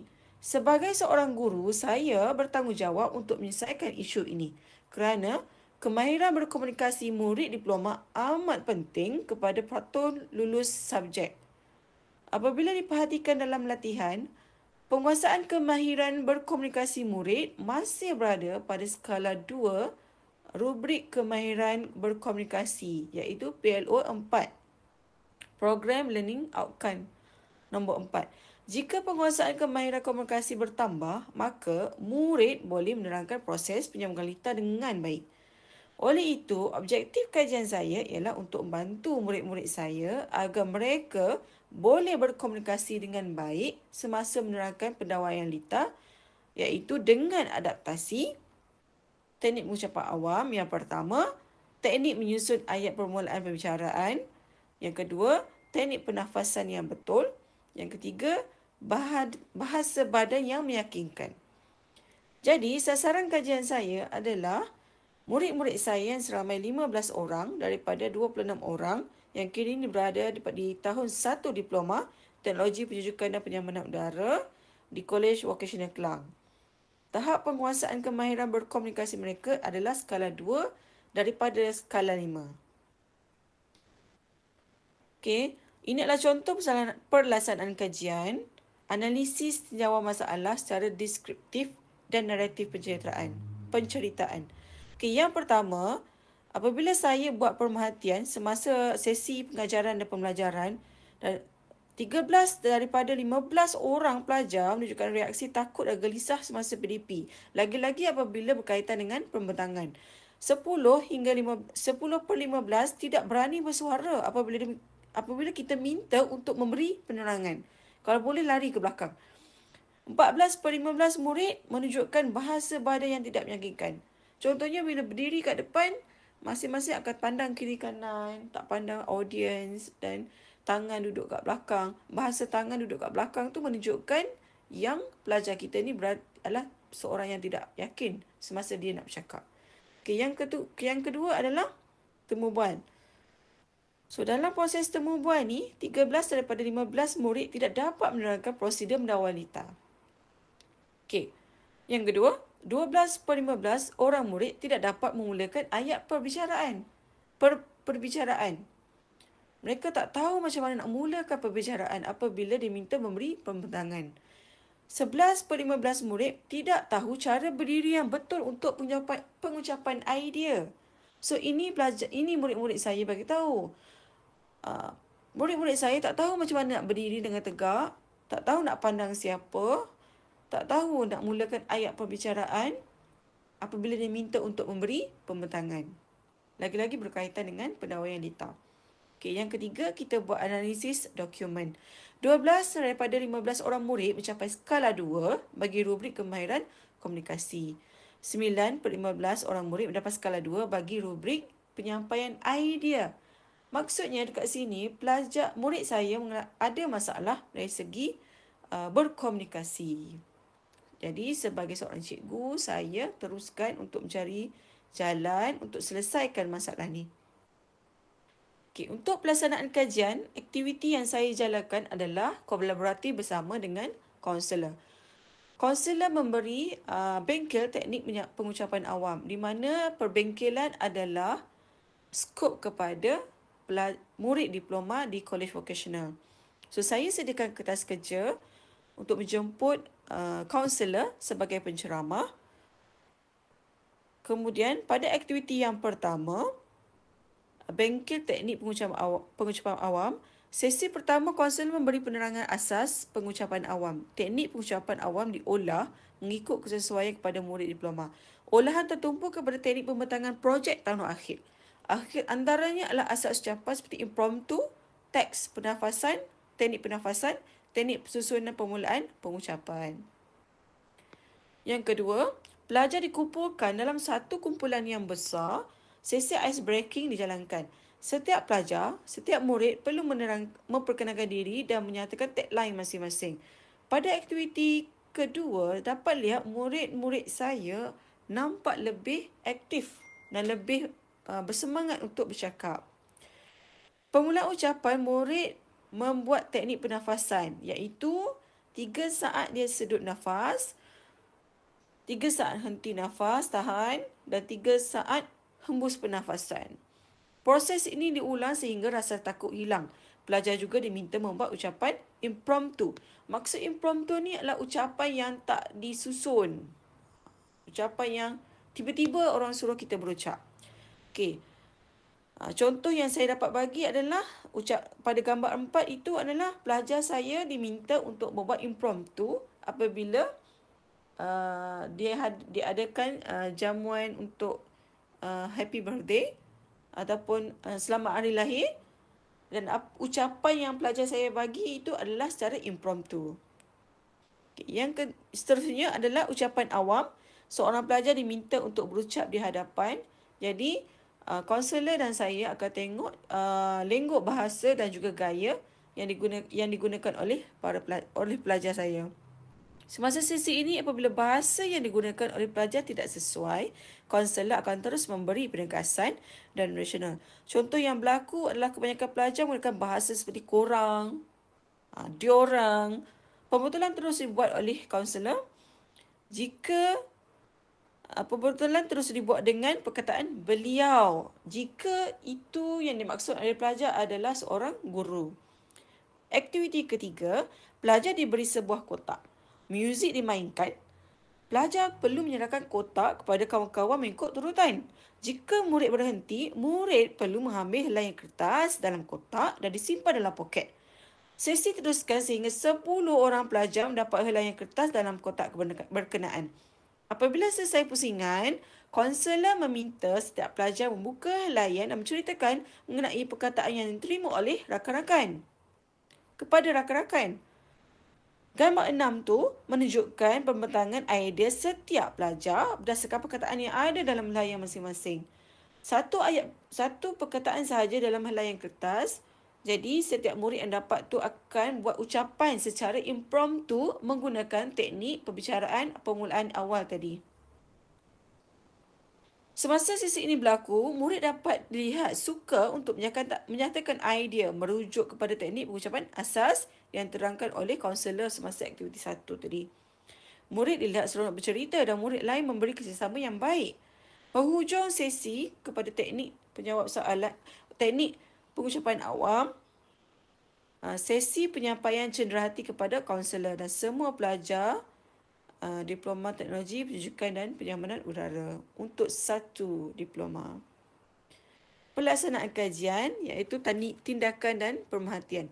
Selepas aktiviti bengkel tadi, yang dapat lihat, saya sebagai seorang cikgu, saya dapat melihat murid nampak lebih yakin, lebih berani untuk memulakan perbicaraan. Sebab tadi dah tahu teknik-teknik untuk menjawab, untuk berbicara. Yang kedua, murid lebih ceria dan sukarela untuk memberi penerangan. Temu bual, murid terasa seronok selepas berbingkil. Kemudian murid memberi carangan untuk mengadakan sesi seterusnya untuk penambahbaikan. Yang ketiga adalah analisis dokumen. 9 daripada 12 orang murid mencapai skala 4 bagi rubrik kemahiran berkomunikasi. Pelajar lain yang belum dapat skala 4 tu kita akan bagi intervensi selepas ini secara personal. Refleksi kajian, masalah murid saya yang kurang mahir berkomunikasi mungkin disebabkan oleh mereka kurang pengetahuan dan kemahiran teknik-teknik pengucapan awam. Masalah ini telah berjaya diselesaikan melalui intervensi teknik pengucapan awam. Melalui intervensi ini, kaedah teknik pengucapan awam membantu murid-murid saya untuk mendapatkan idea mengenai susun atur ayat permulaan pengucapan. Tambahan itu, murid boleh menguasai rasa takut dan berdebat dengan teknik pernafasan. Penyampaian juga nampak lebih yakin. Semua kaedah yang dilaksanakan ini membantu saya untuk mencapai objektif kajian yang dirancang, iaitu untuk membantu murid-murid saya agar mereka boleh berkomunikasi dengan baik semasa menerangkan pendawaian LITA dengan baik, iaitu mengatasi rasa takut untuk berkomunikasi, mengamalkan teknik pernafasan yang betul dan bahasa badan yang meyakinkan. Kesimpulannya, intervensi teknik pengucapan awam telah berjaya menyelesaikan masalah saya yang berkaitan dengan kemahiran berkomunikasi dalam menyampaikan prosedur pendawaian LITA kawalan. Jadi, cadangan kajian baharu, impak daripada proses dan hasil kajian ini memberi saya pengalaman yang menarik. Saya mempelajari proses menyelesaikan masalah pengajaran saya sendiri dan masalah pembelajaran murid-murid saya. Saya boleh mengenal pasti isu masalah murid saya yang kurang berkemahiran berkomunikasi dalam subjek pendawaian sistem elektrik, merancang dan melaksanakan intervensi bagi menyelesaikan isu. Semua pengalaman yang saya lalui ini memotivasikan saya untuk menjalankan kajian lagi pada masa akan datang untuk menyelesaikan masalah amalan pengajaran saya dan masalah pembelajaran murid-murid saya bagi mata pelajaran yang lain pula.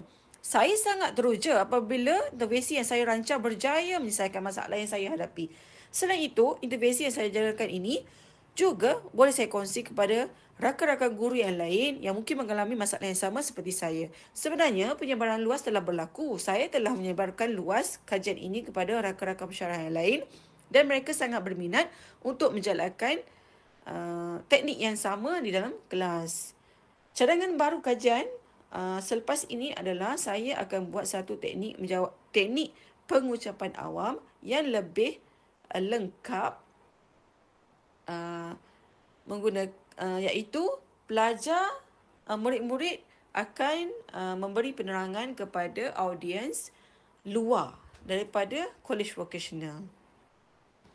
Okay, saya rasa itu sahaja daripada saya, Cikgu Hayati binti Muhammad Merenggani, untuk tajuk kajian saya iaitu adaptasi teknik pengucapan awam dalam subjek saya untuk pelajar vocational di Kolej Vocational Kelang. Sekian, Assalamualaikum, salam dan terima kasih.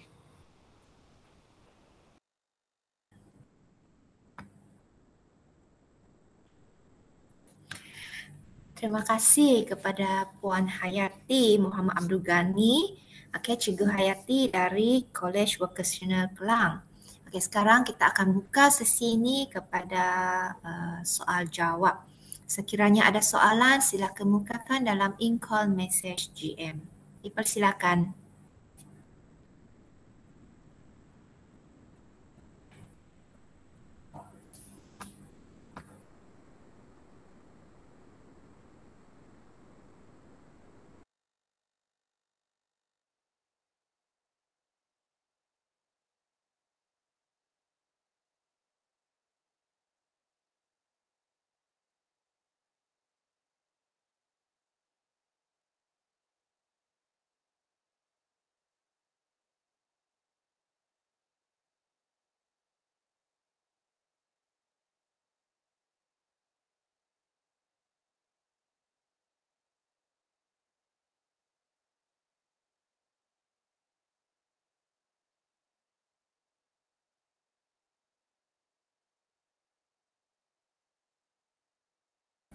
Okey.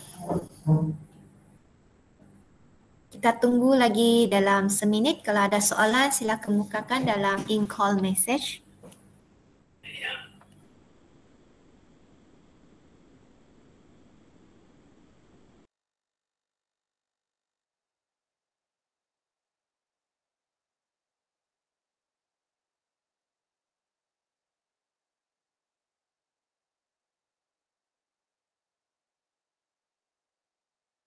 Baiklah, memandangkan tiada soalan yang dikemukakan oleh peserta dalam bilik ini, baik, kita akan tutuplah. Okey. Demikianlah berakhirnya sesi pembentangan seminar penyelidikan peringkat kebangsaan 2021 oleh para peserta untuk GM3 Selari 3 inilah.